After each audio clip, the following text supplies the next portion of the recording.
Step number 22 on this checklist is pretty simple.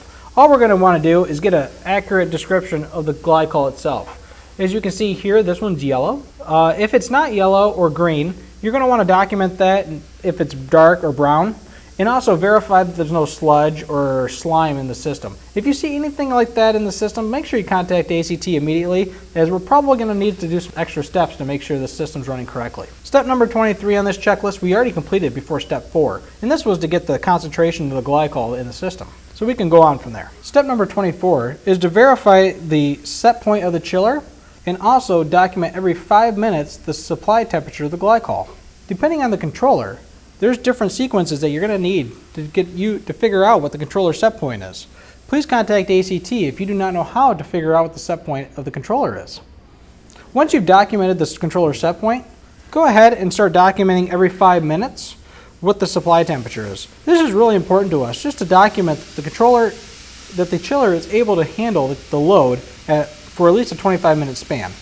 If you notice any kind of abnormalities or it's taking longer every single time to get back down to temperature, make sure you contact ACT immediately and we'll do a little bit more troubleshooting. Step number 25 on this checklist is to verify the refrigeration components and piping on the system is in good working condition. There's no damages to the pipes, there's no corrosion and anything else like that.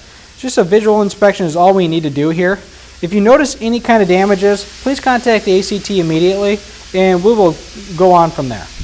Step number 26 on this checklist is just general recommendations and observations. This is a great tool for this technician to document any kind of observations that he's seen while working on this chiller. Anything that wasn't covered on the checklist or something he wants to reiterate back to ACT of an importance. This is something that we at ACT look directly at and make sure that whatever the technician is stating is an issue, we're looking at and trying to resolve. Step number 27 on this checklist is special circumstances accessing the chiller.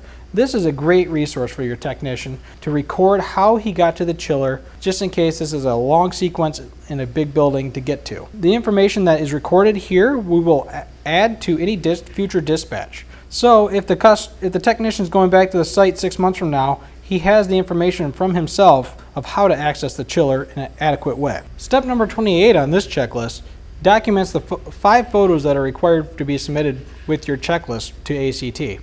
The first one is the overall picture. The overall picture is something that we want to have, just give an idea of how the chiller is to the building. If there's any kind of physical barriers in the way of it, anything that may be a concern for us that we just need to know of. The second one is going to be the chiller nameplate. There's normally 2 nameplates on every chiller, one that's located on the outside, on this top cover here, outside cover, and as you can tell, this chiller, this nameplate has had a long life and is not very legible. Please try your best to find the nameplate that's located inside, normally underneath the controller, and take a good picture of that one. We are looking for clear, large pictures. The next 2 on the list is the condenser inlet and outlet faces of the condenser coil. We took these pictures earlier, so you should already have them, but make sure you document and you do have them and turn them in to ACT. The last one on the list is the liquid line sight glass. That's located down here, which we've already documented and we should have already taken a picture of. These are the 5 pictures that are required to be submitted with your PM checklist to ACT. The last step in this checklist is to call the 1-800 number provided to check out. You're going to want to check out once you have the chiller back in the same condition you found it in, and that you've cleaned up your area and all your tools put away and you're ready to leave.